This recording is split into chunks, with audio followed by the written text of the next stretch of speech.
17 বছরের এক কিশোর হঠাৎ জানতে পারে পৃথিবীর বুকে এমন এক দ্বীপের অস্তিত্ব আছে যা সাধারণ পৃথিবী থেকে একদমই আলাদা।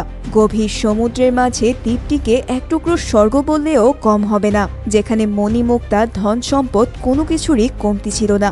কিন্তু এই সৌন্দর্যের মাঝেই লুকিয়ে ছিল ভয়ঙ্কর এক কালো অধ্যায়। ধীরে ধীরে তারা এমন সব ঘটনার সম্মুখীন হতে থাকে যা তোমাদেরকেও চমকে দেবে। কি আছে এই দ্বীপে? সকল প্রশ্নের উত্তর দিতে আমি সামিয়া হাজির হয়ে গেলাম 2012 সালে রিলিজ হওয়া অসাধারণ adventure movie journey to the mysterious আইল্যান্ডের এক্সপ্লেনেশন নিয়ে। সুতরাং চলো আজকে আর কোনো কথা না বাড়াই, সরাসরি এক্সপ্লেনেশনে যাওয়া যাক। মুভির শুরুতেই আমরা এক কিশোর শন অ্যান্ডারসনকে পুলিশের ধাওয়া খেয়ে বাইকে করে পালাতে দেখি। পুলিশ ক্রমাগত তার পিছু ধাওয়া করলেও মারাত্মক স্টাইলে বাইক চালিয়ে সে বারবার তাদেরকে ডজ দিতে থাকে। এর মধ্যে সে বেশ কয়েকবার বড় দুর্ঘটনা থেকে বেঁচে যায়। শেষে এক ব্যক্তির বাড়িতে ঢুকে পড়ে সে। সেখান থেকে বের হতে গিয়ে তার চোখে মুখে একটা কাপড় জড়িয়ে যায়। সেটাকে ছুঁড়ে ফেলে দিয়ে সামনে থাকা দেয়ালের উপর দিয়ে বাইক নিয়ে মারাত্মক এক জাম্প দিয়ে সে একটা সুইমিং পুলে পড়ে যায়। কোনোমতে সাঁতরে পুল থেকে বাইরে যাওয়ার সময় সে দেখতে পায় তার সামনে দাঁড়িয়ে আছে দুজন পুলিশ অফিসার। অর্থাৎ এতক্ষণ বেকার খাটনি করে তার কোনো লাভই হয়নি। পুলিশ তাকে ধরে নিয়ে যাচ্ছিল।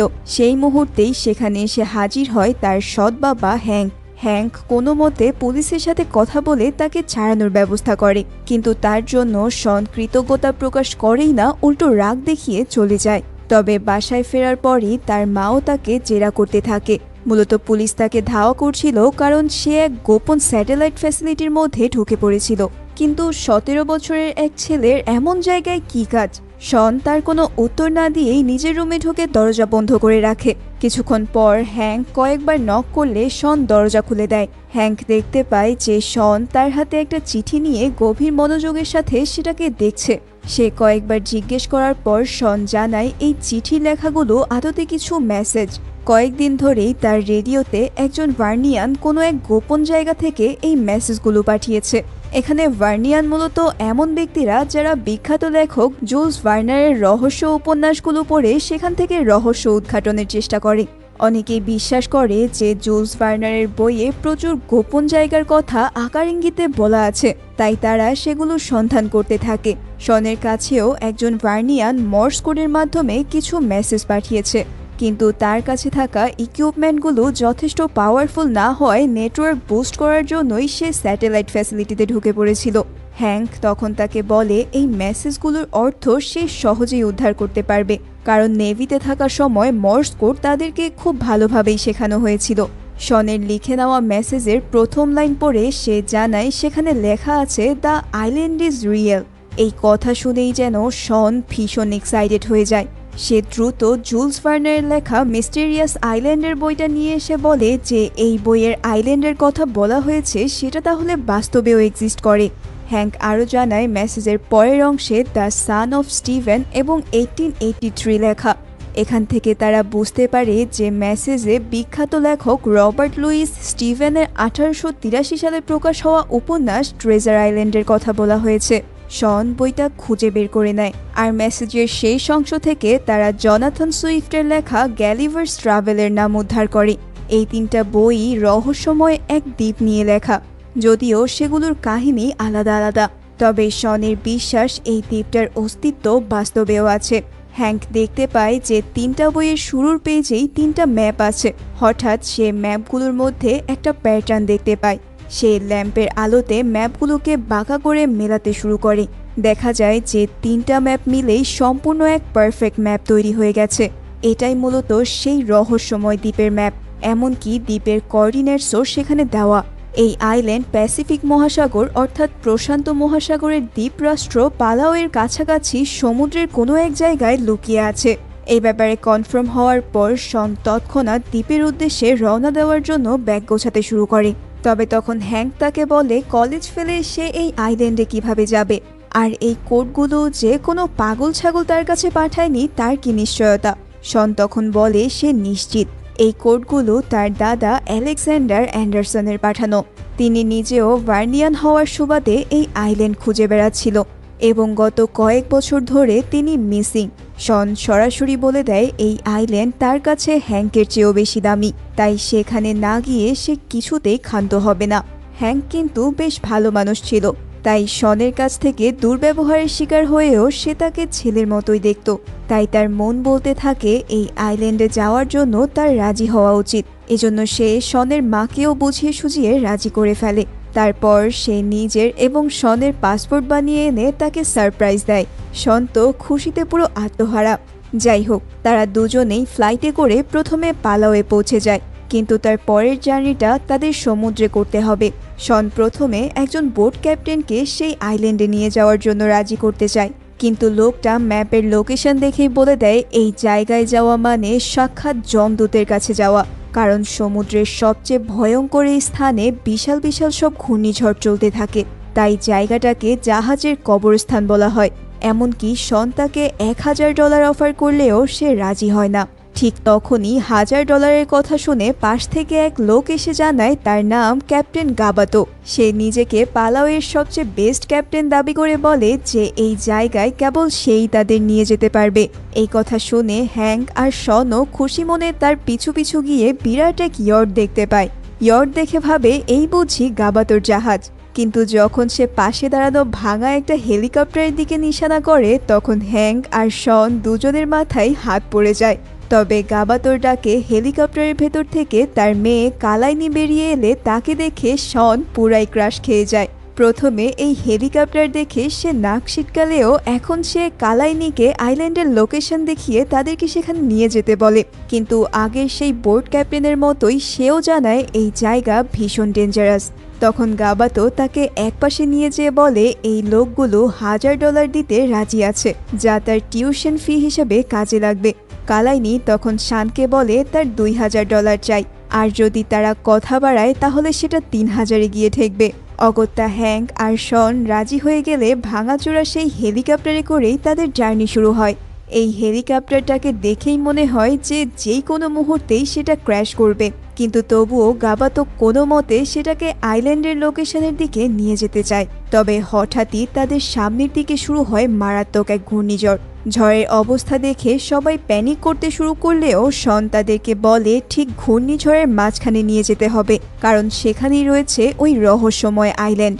কিন্তু স্বাভাবিকভাবেই কেউ তার কথায় বিশ্বাস করে না এবং হ্যাঙ্কও হেলিকপ্টার ঘোরাতে বলে। তবে তখন গাবাতো জানায় যে এই হেলিকপ্টার তারা চালাচ্ছে না, হেলিকপ্টারই এখন তাদেরকে চালাচ্ছে। অর্থাৎ হেলিকপ্টারের কন্ট্রোল এখন আর তার কাছে নেই, কারণ ঝড়ের চোটে হেলিকপ্টারের বেশ কয়েকটা জায়গা ভেঙে গেছে। দেখতে দেখতেই তীব্র ঝড়ের মধ্যে হেলিকপ্টারের রোটার ভেঙে গিয়ে সেটা চরকির মতো ঘুরতে ঘুরতে নিচের দিকে যেতে থাকে। অবশেষে সেটা মাটিতে আছড়ে পড়লে সবাই চোখে অন্ধকার দেখে। তবে বালি দিয়ে পরিপূর্ণ একটা বিচে ক্র্যাশ করার কারণে তারা সবাই বেঁচে যায়।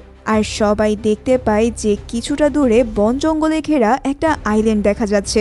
হয়তো এটাই সেই রহস্যময় আইল্যান্ড। হ্যাঙ্ক সবাইকে নিজেদের দরকারি জিনিসগুলো কুড়িয়ে নিতে বলে। শন হঠাৎ বিচের এক পাশে একটা গুহা দেখতে পায়। অন্ধকার সেই গুহার পথ ধরে তারা বেরিয়ে আসে, আর তখনই তারা তাদের সামনে এক অদ্ভুত দৃশ্য দেখতে পায়। পুরো আইল্যান্ডটিকে দেখতে যেন কোনো কল্পনার স্বর্গের মতোই মনে হচ্ছিল। বাতাসে লিটারেলি জায়ান্ট সাইজের প্রজাপতি উড়ে বেড়াচ্ছে এবং কিছুটা দূরেই বিশাল এক আগ্নেয়গিরি। এরপর তারা সেখানে ছোট ছোট সাইজের হাতিও দেখতে পায়। এই আইল্যান্ডই যে সেই মিস্টেরিয়াস আইল্যান্ড তাতে আর কোনো সন্দেহ নেই। হঠাৎ দূর থেকে ধোঁয়া উঠতে দেখে শন ভেবে নেয় যে সেটাই হয়তো তার দাদার ক্যাম্পিং সাইট, তাই সেদিকে সে পা বাড়াতে থাকে। কিন্তু কালাইনি তৎক্ষণাৎ তার বাবাকে নিয়ে বিচে ফিরে যেতে চায়। তখন শন বলে এই হ্যারিকেনের মধ্যে তাদেরকে উদ্ধার করার জন্য জাহাজ কিংবা প্লেন কিছুই আসবে না। হ্যাঙ্কও তার কথায় একমত হয়ে বলে এর চাইতে যদি শনের দাদাকে খুঁজে পাওয়া যায় তাহলে তার রেডিওর মাধ্যমে কোথাও মেসেজ পাঠিয়ে দ্বীপ থেকে বের হওয়ার ব্যবস্থা করা যাবে। তাই সবাই এবার সেই ধোঁয়ার দিকে হাঁটতে শুরু করে। এভাবেই তারা অদ্ভুত কিছু পাথরের উপর দিয়ে হাঁটতে হাঁটতে হঠাৎ গাবাতোর পা একটা পাথরের মধ্যে কিছুটা ঢুকে যায়। আঠালো অংশ দেখেই হ্যাঙ্ক বুঝতে পারে এগুলো আসলে পাথর নয়, বরং কোনো প্রাণীর ডিম। এখন ডিম যদি এমন জায়ান্ট সাইজের হয় তাহলে প্রাণীটা কত বড় হবে? মাথায় এই প্রশ্ন ঘুরপাক খেতে খেতেই তারা সেটার উত্তর পেয়ে যায়। কিছুটা দূর থেকেই গর্জন শুনতে পেয়ে তারা বিকট এক গিরগিটি দেখতে পায়। এই জায়ান্ট সাইজের গিরগিটিকে লিটারেলি ড্রাগন মনে হচ্ছিল। হ্যাঙ্ক সবাইকে নিয়ে খুব সাবধানে মুভ করতে চাইলেও হঠাৎ গাবাতো একটা ডিমের খোলস ভেঙে সেটার ভেতর ঢুকে পড়ে। ভেতরে থাকা আঠালো পদার্থ মাখামাখি হয়ে সে ডিমের ভেতর থেকে বেরিয়ে আসে, আর তার সাথে বেরিয়ে আসে গিরগিটির বাচ্চা। সেই বাচ্চা এবং গাবাতোর চিৎকার শুনে গিরগিটিটি তাদের উপস্থিতি টের পেয়ে যায়। এবার জায়ান্ট এই প্রাণীটি তাদেরকে তাড়া করতে শুরু করলে সবাই প্রাণপণে বনের দিকে ছুট দেয়। কোনো মতে এর হাত থেকে বেঁচে হ্যাঙ্ক আর শন জঙ্গলের ভেতর ঢুকে পড়লেও গাবাতো আর কালাইনি গিরগিটিটির মুখোমুখি পড়ে যায়। তখন শন তার অ্যাটেনশন নিজের দিকে নিলে গিরগিটিটি তাদের ছেড়ে তাদেরকে তাড়া করতে থাকে। শনও প্রাণপণে দৌড়াতে দৌড়াতে কোনোভাবে হ্যাঙ্কের কাছে চলে আসে। এবার তারা চারজনই সরাসরি গিরগিটিটির সম্মুখীন হয়ে যায়। হ্যাঙ্ক তখন ভয় দেখানোর জন্য মশাল জ্বালাতে গেলে গিরগিটিটি সেটাকে চিবিয়ে ফেলে। তারপর হ্যাঙ্ক আর উপায় না পেয়ে তার নাক বরাবরই ঘুষি মেরে ফেলে, কিন্তু তাতে তার আরও ভয়ঙ্কর রূপ বেরিয়ে আসে। তারপর সে সরাসরি তাদেরকে গিলে ফেলতেই যাচ্ছিল, কিন্তু হঠাৎ দূর থেকে কেউ একজন শীষ দিতে থাকে। শীষ শুনে গিরগিটিটি কিছুটা বিভ্রান্ত হয়ে যায়, আর সেই সুযোগে লোকটা উপর থেকে দড়ি দিয়ে বাঁধা গাছগুলি দিয়ে গিরগিটিটাকে বারবার আঘাত করতে থাকে। শেষ পর্যন্ত সেটা অজ্ঞান হয়ে মাটিতে পড়ে যায়। তারপরেই শন কাছে এক গাছের উপর তার দাদা আলেকজান্ডারকে দেখতে পায়। মাথায় হ্যাট পরা বৃদ্ধ আলেকজান্ডারকে দেখে অদ্ভুত দেখাচ্ছিল। তার কারণেই সবাই বেঁচে যাওয়ার পর শন তাকে জড়িয়ে ধরে। সবাই বুঝতে পারে যে আলেকজান্ডার এই দ্বীপে অনেক দিন ধরে বসবাস করছে। হ্যাঙ্ক তার সাথে পরিচিত হওয়ার পর বলে যে তাদের এই দ্বীপ থেকে বেরিয়ে পড়া দরকার। আলেকজান্ডার বলে আর কিছুক্ষণ পরেই এখানে রাত নেমে আসবে, আর তখন এই দ্বীপ আরও ভয়ঙ্কর হয়ে উঠবে, তাই তাদের আজকের রাতটা এখানেই কাটানো উচিত। তার কথায় সবাই তখন তার পিছু পিছু চলতে শুরু করে। এরপর আলেকজান্ডার সবাইকে তার নিজের তৈরি করা ঘর দেখায়। দ্বীপে থাকা গাছপালা আর বোটে করে নিয়ে আসা কিছু জিনিসপাতি দিয়ে সে অদ্ভুত এক ঘর তৈরি করেছে। এমনকি ঘরের বাতিগুলোও আসলে বক্সের ভেতরে জায়ান্ট সাইজের জোনাকি রেখে তৈরি করা, মানে পুরোই অ্যাডভেঞ্চার লেভেলের ঘর। এমনকি তার রেডিওটাও সে নিজেই তৈরি করেছে। তবে রেডিও থেকে মেসেজ পাঠানোর জন্য আকাশে থাকা স্যাটেলাইটকে দ্বীপের উপর আসতে হবে, আর এই স্যাটেলাইট এমন পজিশনে আসবে আরও 6 সপ্তাহ পর। তার মানে 6 সপ্তাহ তাদের এখানে আটকে থাকতে হবে। এই কথা শুনেই হ্যাঙ্ক আর কালাইনি ভীষণ হতাশ হয়ে পড়ে। এমনিতেও শনের সৎ বাবা হওয়ার কারণে আলেকজান্ডার হ্যাঙ্কের সাথে শীতল আচরণ করে যাচ্ছিল। তবে সে সবাইকে কথা দেয় যে পরদিন সকালে সে তাদেরকে এমন এক জিনিস দেখাবে যা দেখে তারা অবাক হতে বাধ্য। এভাবেই রাত কাটিয়ে দেওয়ার পর আলেকজান্ডার তার কথা মতোই ঠিক পরের দিন সকালেই সবাইকে দ্বীপের পাশে একটা জায়গায় নিয়ে যায়। সেদিকে চোখ পড়তেই সবার চোখ একদম ছানা বড়া হওয়ার মতো অবস্থা। এখানে ছিল সেই রূপকথায় পরিত্যক্ত নগরী আটলান্টিস, যার কথা জুলস ভার্নার তার বইতে লিখেছিলেন। অনেক আগে মানুষ এখানে আশ্চর্য এই শহরটি গড়ে তুলেছিল। পুরনো আমলের আর্কিটেকচারের বানানো এই প্রাসাদ এবং ঘরবাড়িগুলো দেখে যে কেউ হতবাক হয়ে যাবে। কিন্তু হ্যাঙ্কের প্রশ্ন হলো যে অ্যাটলান্টিস তো সমুদ্রের নিচে থাকার কথা, কিন্তু এটা তো দেখা যাচ্ছে দ্বীপের উপরে। তখন আলেকজান্ডার জানায় এই দ্বীপ প্রতি 70 বছর পর সমুদ্রের নিচে চলে যায়, তারপর 70 বছর পানির নিচে থাকার পর আবারও উপরে উঠে আসে। দ্বীপের পাশে থাকা আগ্নেয়গিরির কারণেই এমনটা হয়ে থাকে। তারা সবাই মিলে তখন আটলান্টিস ঘুরে ঘুরে দেখতে থাকে। হঠাৎ হ্যাঙ্ক আবিষ্কার করে যে দ্বীপে থাকা ছোট ছোট ফাটলের ভেতর দিয়ে লবণাক্ত পানি দ্বীপে ঢুকে পড়েছে। তার মানে এই দ্বীপের পানির নিচে যাওয়ার সময় ঘনিয়ে এসেছে। কিন্তু আলেকজান্ডার বলে তার হিসাব অনুযায়ী এই দ্বীপের আরও 14 বছর পানির উপরে থাকার কথা। তখন হ্যাঙ্ক বলে তার নেভি এক্সপেরিয়েন্স অনুযায়ী এখানে যেমন ফাটল আর পানি দেখা যাচ্ছে, তাতে 2 থেকে 3 দিনের মধ্যেই এই জায়গাটা পুরোপুরি তলিয়ে যাবে। কিন্তু এই অল্প সময়ে তারা দ্বীপ থেকে বেরোবে কি করে? তখন শন একটা দারুণ আইডিয়া দেয়। সে জানায় যদি নটিলাস সাবমেরিনটাকে তারা খুঁজে বের করতে পারে তাহলে হ্যারিকেন এড়িয়ে পানির নিচ দিয়ে দ্বীপ থেকে বের হওয়া সম্ভব। এই পুরনো আমলের সাবমেরিনের কথা জুলস ভার্নারের বইয়ে উল্লেখ করা আছে। ক্যাপ্টেন নেমো নামের এক অ্যাডভেঞ্চারার এই সাবমেরিনে করেই এখানে এসেছিল। এখানকার এক গুহাতেই তিনি শেষ নিঃশ্বাস ত্যাগ করেন। আলেকজান্ডার জানায় সে সাবমেরিনের খোঁজ পেতে হলে তাদেরকে ক্যাপ্টেন নেমোর গুহা থেকে পুরনো জার্নাল নিয়ে আসতে হবে। এই গুহার মুখ অত্যন্ত সরু হওয়ায় আলেকজান্ডার এতদিন ভিতরে ঢুকতে পারেনি। তখন কালাইনি এই গুহার ভেতরে যাওয়ার প্রস্তাব দেয়। তারপর লতার সাহায্যে সে সরু পাথরের গুহার ভেতরে ঢুকে পড়ে। অদ্ভুত আর গা ছমছমে পরিবেশের এই গুহার চারপাশে ছড়িয়ে ছিটিয়ে আছে মানুষের হাড়গোড়। তার মাঝেই চেয়ারে বসে আছে স্বয়ং ক্যাপ্টেন নেমো, তার হাতে ধরে রাখা সেই জার্নাল। হয়তো চেয়ারে বসেই তিনি শেষ নিঃশ্বাস ত্যাগ করেছিলেন। এতদিন ধরে গুহার গোমট পরিবেশে থেকে তার শরীর মমিতে পরিণত হয়ে গেছে। তখন কালাইনি তার হাত থেকে জার্নালটা টান দিতেই বিশাল এক সেন্টিপিড বেরিয়ে আসে। সে তখন ভয়ের চোটে সেন্টিপিডটাকে বাড়ি মেরে দূরে ফেলে দিতেই হঠাৎ উপর থেকে প্রচণ্ড এক শব্দ হয়। পরক্ষণেই পুরো গুহা তাসের ঘরের মতো ধসে পড়তে শুরু করে। কালাইনি প্রাণপণে দৌড়ে কোনোভাবে জার্নাল নিয়ে উপরে উঠে আসতে সক্ষম হয়। তাকে টেনে তোলার সময় সে শনের গায়ের উপরে গিয়েই পড়ে, আর শন তাতে যেন একটু খুশিই হয়। হিন্দি ভাষায় লেখা ক্যাপ্টেন নেমোর জার্নাল থেকে জানা যায় যে নটেলিয়া সাবমেরিন দ্বীপের অন্য পাশে এক গুহার ভেতরে রাখা আছে। সেখানে যাওয়ার রাস্তা দুটো। যদি কেউ সেফলি যেতে চায় তাহলে দ্বীপের চারদিকে উপকূল দিয়ে ঘুরে যেতে হবে, কিন্তু তাতে অনেক বেশি সময় লাগবে। এর চাইতে দ্বীপের মাঝখান দিয়ে গেলে অনেক কম সময় লাগবে। তবে এই পথে প্রচুর খাড়া পাহাড় আর ভয়ঙ্কর জীবজন্তু রয়েছে। তবুও সময় স্বল্পতার কারণে সবাই দ্বিতীয় পথটাকেই বেছে নেয়। হাঁটতে হাঁটতে তারা খাড়া পাহাড়গুলোর ক্রস ধরে ধীরে ধীরে গন্তব্যের দিকে এগিয়ে যেতে থাকে। যাওয়ার পথে প্রচুর অদ্ভুত গাছ আর জায়ান্ট সাইজের পোকামাকড় দেখতে পায় তারা। কিছু দূর যাওয়ার পর হঠাৎ উপর থেকে বৃষ্টির মতো কিছু একটা ঝরতে দেখে তারা সেগুলো হাতে নিয়ে দেখে সবাই অবাক হয়ে যায়। আসলে এগুলো ছিল খাঁটি স্বর্ণের টুকরো, অর্থাৎ দূরের আগ্নেয়গিরি থেকে লাভা হিসেবে লিটারেলি স্বর্ণ উড়ে আসছে। এটি দেখেই শন উত্তেজিত হয়ে সেই আগ্নেয়গিরির দিকে যেতে চায়, কিন্তু হ্যাংক তাকে যেতে দিতে চায় না, কারণ এখন তাদের হাতে একদমই সময় নেই। তখন আলেকজান্ডার তাকে বলে শনকে বাধা দেওয়ার অধিকার তার নেই, কারণ সে তার আসল বাবা নয়। হ্যাংক তখন জবাব দেয় সে তার লিগ্যাল গার্ডিয়ান, আর তার প্রতি হ্যাংকের একটা দায়িত্ববোধ রয়েছে যেটা আলেকজান্ডারের ছিল না। এভাবেই তাদের মধ্যে ছোটখাটো একটা বাদবিতণ্ডা বেঁধে যায়। এইসব দেখে শন হ্যাংকের উপর বিরক্ত হয়ে সামনের দিকে হাঁটা দেয়। তবে তখন কালাইনি তাকে বোঝায় যে অভিভাবকরা তাদের সেফটির জন্যই অনেক সময় এমন ডিসিশন নেয় যেটা তাদের পছন্দ হয় না, কিন্তু সেটা তাদের ভালোর জন্যই। এভাবেই তারা কথা বলতে বলতে আবারও হাঁটতে থাকে, কিন্তু দ্বীপের শেষ অংশে বিশাল এক খাড়া পথ এবং তার মাঝখানে আছে বড় বড় খাদ। এই পথ হেঁটে পার করা কোনোভাবেই সম্ভব না। তখনই আলেকজান্ডার এমন এক কাণ্ড করে বসে যেটা কেউ কল্পনা করেনি। সে জায়ান্ট সাইজের এক মৌমাছির পিঠে চড়ে বসে বলে এগুলোই আমাদেরকে দ্বীপের অন্য পাশে পৌঁছে দেবে। বিশাল সাইজের হওয়ার সত্ত্বেও এরা বেশ শান্ত এবং তাদেরকে সহজেই কন্ট্রোলে আনা যায়। এভাবেই তার দেখা দেখি শনও আরেকটা মৌমাছির পিঠে চড়ে বসে।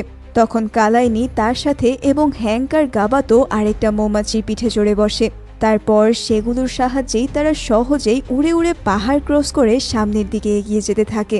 উড়ার সময় তাদের নিচের দৃশ্য দেখতে কল্পনার কোনো স্বর্গরাজ্য মনে হচ্ছিল, কিন্তু এর মধ্যেই হঠাৎ গাবাতোর চোখে মুখে সাদা রঙের কি যেন এসে পড়ে।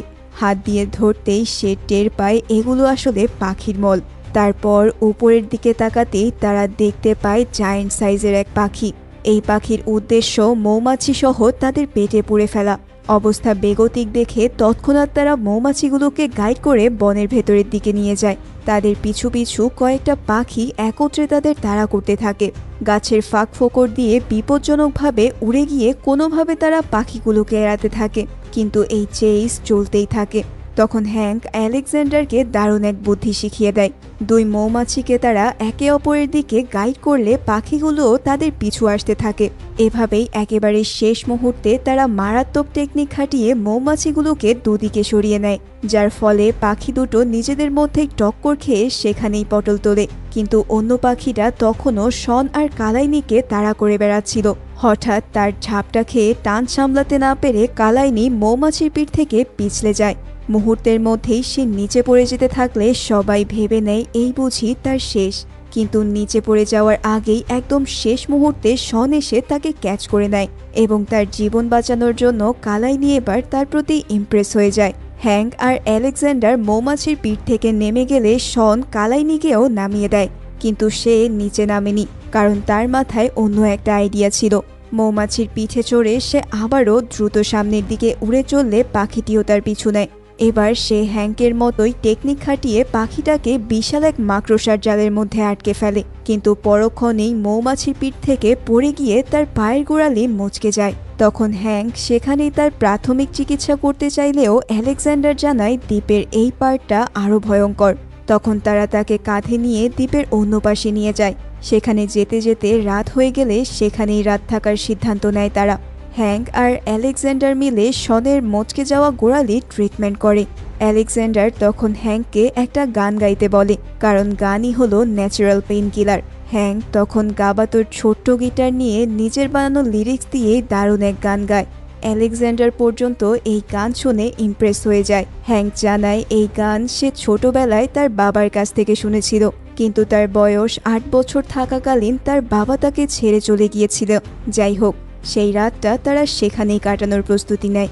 রাতে ঘুমানোর আগে গাবাতো তার মেয়েকে জিজ্ঞেস করে যে সে কি শনকে পছন্দ করে। জবাবে কালাইনি বলে যদি সে তাকে পছন্দও করে তাহলেও তাদের মধ্যে কিছু হওয়া সম্ভব না, কারণ শন এই অ্যাডভেঞ্চার শেষেই এখান থেকে ফিরে গিয়ে আবারও কলেজে পড়াশোনা শুরু করবে, আর কালাইনি ফিরে যাবে ছোট্ট দ্বীপ পালাওয়ে। গাবাতো তখন বলে সেও তাকে কলেজে পড়াতে চায়, আর এর জন্য সে সব কিছু করতে রাজি। এভাবেই কথাবার্তা শেষে রাতে সবাই ঘুমিয়ে পড়ে। পরদিন সকালে ঘুম থেকে উঠেই শন তার পাশেই পানি দেখতে পায়। সাথে সাথেই সে হ্যাঙ্ক আর আলেকজান্ডারকে ডেকে তোলে। ব্যাপারটি দেখে হ্যাঙ্ক বুঝতে পারে যে তার অনুমানের অনেক আগেই এই দ্বীপ পানিতে ডুবতে যাচ্ছে। হয়তো এখন তাদের হাতে কেবলমাত্র কয়েক ঘন্টা সময় আছে। তাদেরকে এখনই লটিলাসের উদ্দেশ্যে রওনা দিতে হবে। তবে তখন আশেপাশে কোথাও গাবাতোকে দেখা যাচ্ছিল না। কেউই বুঝে উঠতে পারছিল না যে সে কোথায় গেছে। তবে কালাইনি ঠিকই বুঝতে পারে যে সে কোথায় গেছে। গত রাতে সে কথা দিয়েছিল যে সে তাকে কলেজে পড়ানোর জন্য যা করার করবে, তাই সে হয়তো ওই গোল্ড মাউন্টেনে স্বর্ণ আনতে গিয়েছে। তখন কালাইনি তার বাবাকে ফিরিয়ে আনতে যেতে চাইলে শনও তার সাথে যেতে চায়, কিন্তু হ্যাঙ্ক আর আলেকজান্ডার দুজনেই তাকে নিষেধ করে, কারণ গোল্ড মাউন্টেন এখান থেকে 4 মাইলের পথ। মচকানো পা নিয়ে এত দূরে যাওয়া কোনোভাবেই পসিবল না।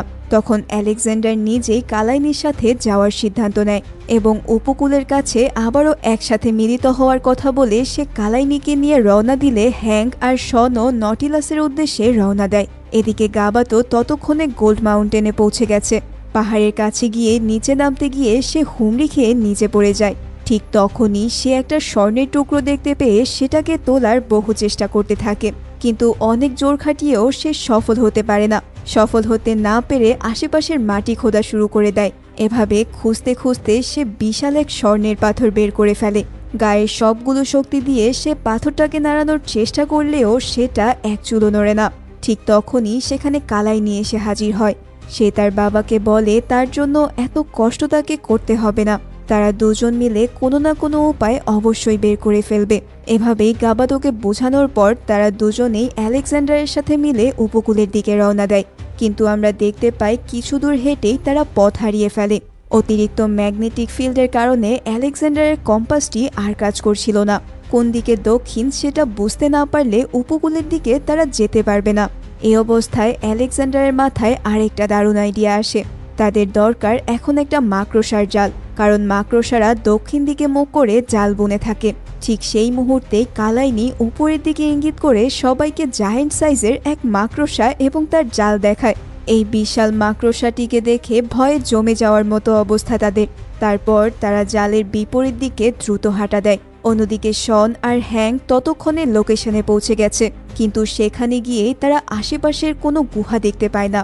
প্রথমে তারা মনে করে যে ম্যাপে হয়তো ভুল ডিরেকশন আছে, কিন্তু পরক্ষণেই হ্যাঙ্ক বুঝতে পারে গুহা আসলে তাদের পায়ের নিচে সমুদ্রের পানিতে ডুবে গেছে।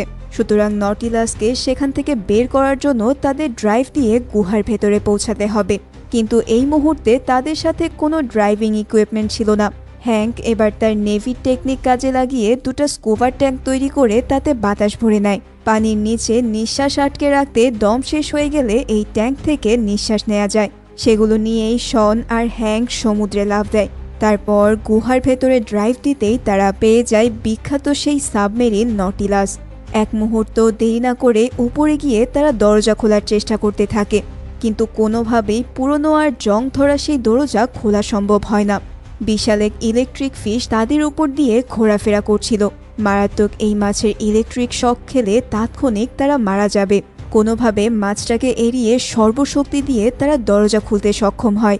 সাবমেরিনের ভেতরে ঢুকে তারা অবশেষে বুক ভরে নিঃশ্বাস ফেলে, কারণ সেটার ভেতরে এখনও পানি ঢুকতে পারেনি। এবার 100 বছর পুরনো এই সাবমেরিনকে স্টার্ট করার পালা। জুলস ভার্নারের বই পড়ে হ্যাঙ্ক জেনে নিয়েছিল এই সাবমেরিনের পাওয়ার সুইচ কোথায় আছে। সেটাকে চাপ দিতেই সাবমেরিনের চারদিকে আলো জ্বলে ওঠে, কিন্তু সেকেন্ডের মধ্যেই সেটা আবারও অফ হয়ে যায়। দুজনেই বুঝতে পারে যে 100 বছর ধরে এখানে পড়ে থাকার কারণে সাবমেরিনের ইঞ্জিন ইতোমধ্যেই ডেড হয়ে গেছে।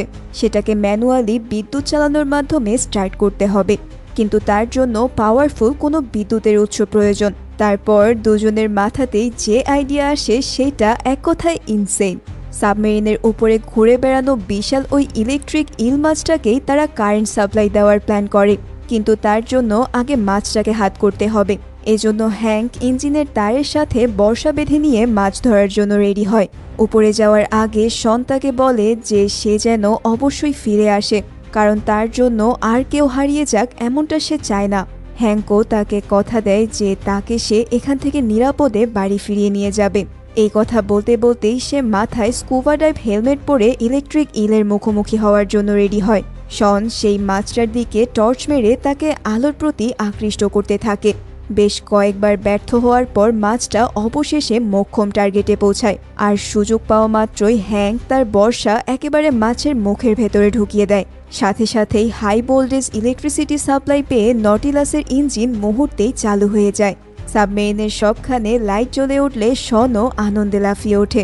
এদিকে আলেকজান্ডার, গাবাতো আর কালাইনি উপকূলে এসে পৌঁছাতে পৌঁছাতে সেখানে তীব্র ঝড় এবং বৃষ্টি শুরু হয়ে যায়। দূরের আগ্নেয়গিরি থেকেও একটানা আগুনের ফুলকি বেরিয়ে আসতে থাকে, কিন্তু আশেপাশে কোথাও তারা সাবমেরিন দেখতে না পেয়ে হতাশ হয়ে পড়ে। তার উপরে তাদের পায়ের নিচের মাটি একের পর এক ভূমিকম্পে থরথর করে কেঁপে উঠতে থাকে। হঠাৎ তাদের পায়ের নিচে থাকা পাথরের খণ্ডগুলো তীব্র ভূমিকম্পে টুকরো টুকরো হয়ে যায়। তারা তিনজন সির্ফ ছোট এক পাথরের টুকরার উপর দাঁড়িয়েছিল। এই অংশটাও ধসে গেলে তিনজনেই পানিতে পড়ে গিয়ে ডুব সাঁতার দিতে থাকে। বাঁচার আশা তারা প্রায় ছেড়ে দিয়েছিল। ঠিক তখনই তাদের সামনে এসে হাজির হয় নটিলাস সাবমেরিন। শন আর হ্যাঙ্ক সময় মতো সাবমেরিনের দরজা খুলে তাদেরকে ভেতরে ঢুকিয়ে ফেলে, আর সবাই মিলে তখন স্বস্তির নিঃশ্বাস ফেলে। কিন্তু তাদের বিপদ এখনও কাটেনি। ভূমিকম্পের কারণে ভেঙে পড়া পাথরের টুকরোগুলো এড়িয়ে সামনে যেতে ভীষণ কষ্ট হচ্ছিল। বেশ কয়েকটা টুকরো সাবমেরিনে আঘাত করলে তারা ভীষণ ভয় পেয়ে যায়। এরপর তারা তাদের সামনে বিশাল এক পাথরের খণ্ড দেখতে পায়। এই পাথরে আঘাত করলে সাবমেরিন সমেত তাদের উপরে পৌঁছে যাওয়া একেবারেই কনফার্ম। হ্যাঙ্ক তখন গাবাতোর হাতে সাবমেরিনের কন্ট্রোল ধরিয়ে দিয়ে দ্রুত ফায়ারিং গানে বিরাট এক টর্পেডো ফিট করতে যায়। সময় মতো টর্পেডো ফিট করার পর সে শনকে সুইচ টিপে ফায়ার করতে বলে। শন সুইচে চাপ দেওয়া মাত্রই টর্পেডো গিয়ে পাথরের খণ্ডকে আঘাত করলে সেটা ফুটে টুকরো টুকরো হয়ে যায়, আর সাবমেরিনও তার মধ্যে দিয়ে সহজেই বের হয়ে আসে। এবার তাদের সামনে আর কোনো বিপদ ছিল না। সাবমেরিনটিকে অটোমেটিক ক্রুজ কন্ট্রোলে রেখে তারা বেঁচে যাওয়া সেলিব্রেট করতে থাকে। মারাত্মক এই অ্যাডভেঞ্চার শেষে বেঁচে ফেরার জন্য সবাই একে অপরকে কংগ্রেচুলেশন জানাতে থাকে। কালাইনিও শনের প্রতি ভীষণ ইমপ্রেস হয়ে গিয়েছিল, তাই তাদের মধ্যেও এখন নতুন একটি সম্পর্ক গড়ে ওঠে, আর অবশেষে সবাই নিরাপদে ফিরে আসতে সক্ষম হয়। এরপর সিন কাট হয়ে আমাদের 6 বছর পরের দৃশ্য দেখানো হয়, যেখানে কালাইনি এখন শন আর হ্যাঙ্কের পরিবারের সদস্য। সে এখানে এসে কলেজে ভর্তি হয়েছে। এদিকে নটিলাস নিয়ে ফিরে আসার পর গাবাতো এখন বিরাট ফেমাস ব্যক্তি। পুরনো এই সাবমেরিনকে ঘিরে রমরমা এক ট্যুরিস্ট ব্যবসা শুরু করে দেয় সে, আর এখন সে বড় মাপের একজন বিজনেসম্যান। অন্যদিকে হ্যাঙ্ক আর শনও একে অপরের ক্লোজ হয়ে ওঠে। তার জন্মদিনে যখন সবাই পার্টির জন্য রেডি হয়, ঠিক তখনই আলেকজান্ডার সেখানে হাজির হয়ে সবাইকে সারপ্রাইজ দেয়। এবার সে গিফট হিসেবে শনের হাতে জুলস ভার্নারের লেখা আরেকটা বই তুলে দেয়, যার নাম ছিল the earth to the moon. আর হয়তো তাদের পরবর্তী প্ল্যান এই বইটিকে ঘিরেই হবে। আর এই সিনের মধ্যে দিয়েই মুভিটি এখানেই শেষ হয়ে যায়। তো আজকের ভিডিওটি তোমাদের কাছে কেমন লাগলো? আশা করছি ভালো লেগেছে। সুতরাং যদি ভালো লেগে থাকে তাহলে ভিডিওটিতে একটি লাইক এবং চ্যানেলটিতে সাবস্ক্রাইব করতে কিন্তু একদমই ভুলো না। তাহলে আজকের ভিডিওটি এই পর্যন্তই। আশা করছি তোমাদের সাথে খুব শীঘ্রই দেখা হবে নতুন কোনো ভিডিওতে। ধন্যবাদ সবাইকে।